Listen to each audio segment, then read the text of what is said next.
Tim Sullivan, great columnist, Louisville Courier-Journal, had an article that says the cover-up for Triple Crown winner Justify looks shameful no matter how it's framed here.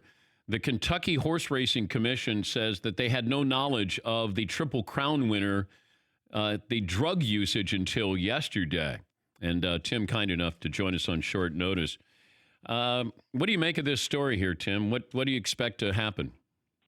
Well, I think what we're seeing now is that the Kentucky Derby has become the most litigious 2 minutes in sports. This is a fascinating case on a lot of levels, but the thing that is most interesting to me is the behavior of the California Horse Racing Board, and it's I don't know what else to call it other than the cover-up of a positive drug test of the Santa Anita Derby winner who went on to win the Triple Crown.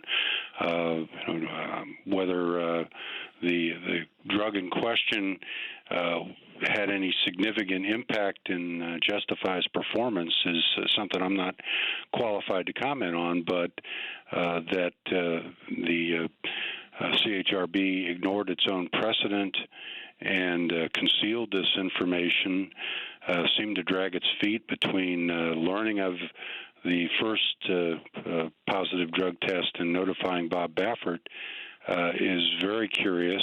It raises questions about whether there was an intent to slow walk this so that he would remain eligible for the Derby, since the second confirming test didn't come back till 3 days after the Derby. So they have a lot of explaining to do, and I haven't heard an explanation yet that was very persuasive. Is this about money, about ratings, about making sure you have the best horse in the race, Triple Crown, like all of the above? Well, I mean, I think there's all kinds of motives. I mean, this is a sport that where the value of these thoroughbreds after they run can be tremendous. I think Justify's breeding rights sold for something on the order of $75 million, and he's getting, I think, his advertised rate is something like $150,000 a shot.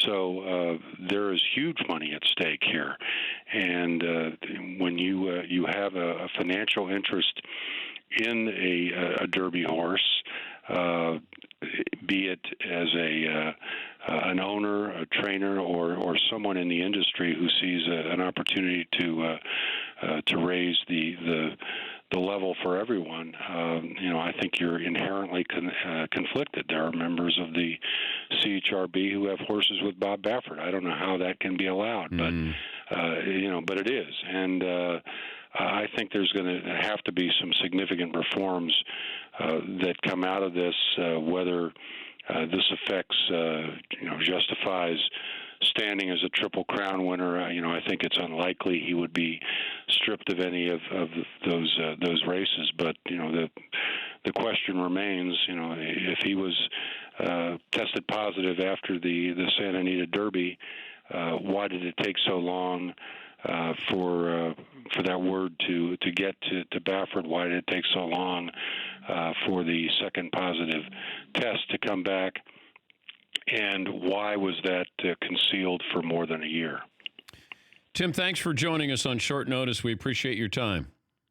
My pleasure. That's Tim Sullivan, columnist, Louisville Courier-Journal. For more Dan Patrick Show, tune into Audience Channel 239 on DirecTV. Stream for free on BR Live or download the Dan Patrick Show app.